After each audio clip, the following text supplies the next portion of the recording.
এটা কি 300 ফিট? মুতের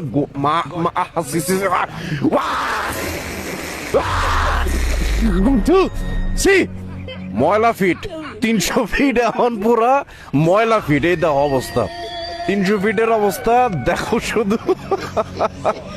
মানে আই হাই রে, আয় হাই রে, আয় রে, ওই বাঁশ দিয়া এই বাঁশ দিয়া অনগর না যে হাল অবস্থা। তারপর এই যে এখানে স্টেজ, এই যে এখানে তোমার প্রোগ্রামটা হয়েছে, এই যে এই জায়গাটায় প্রোগ্রাম হয়েছে, এটাই স্টেজ ছিল।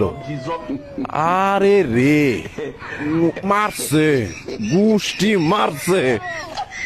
তারপর এই পাশে ওই পাশে আই হাই, ওদিক দিয়ে তো আরো নাজেহাল অবস্থা। এরে রে, এরে রে বাবা, না না সরি, গুষ্টি মারছে। সবাই আমরা কমেন্টসে লিখি গুষ্টি মারছে। দেখো অবস্থা দেশের, 300 ফিট এখন ময়লা ফিট। গতকালকে আসলো ব্যানার ফিট, এখন হইতেছে ময়লা ফিট।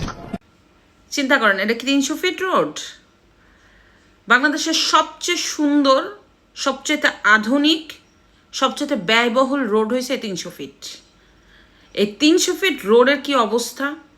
এদের তো একটু কমন সেন্স থাকা উচিত যে এত সুন্দর রোডে যেখানে সেখানে ময়লা ফেলাবো না, একটা জায়গায় ময়লা ফেলাবো। ওরা এখানেই রান্না করছে, এখানেই খাইছে, এখানেই মলত্যাগ করছে। মানে এই লোকটা বলছে না এটা 300 ফিট না ময়লা ফিট, আসলেই এটা ময়লা ফিট, আসলেই এটা ময়লা ফিট।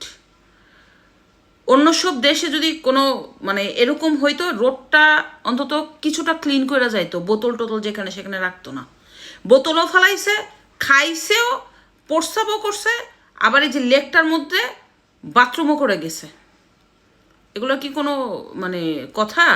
ময়লা ফিট দেখেন, ময়লা ফিট। এটা 300 ফিট না, এটা ময়লা ফিট।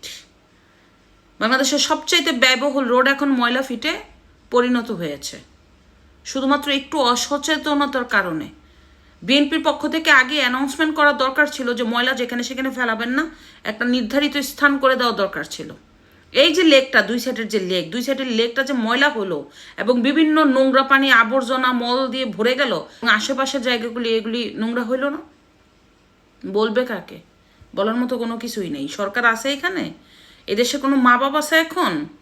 যেমন খুশি তেমন সাজো দেশ চলতেছে।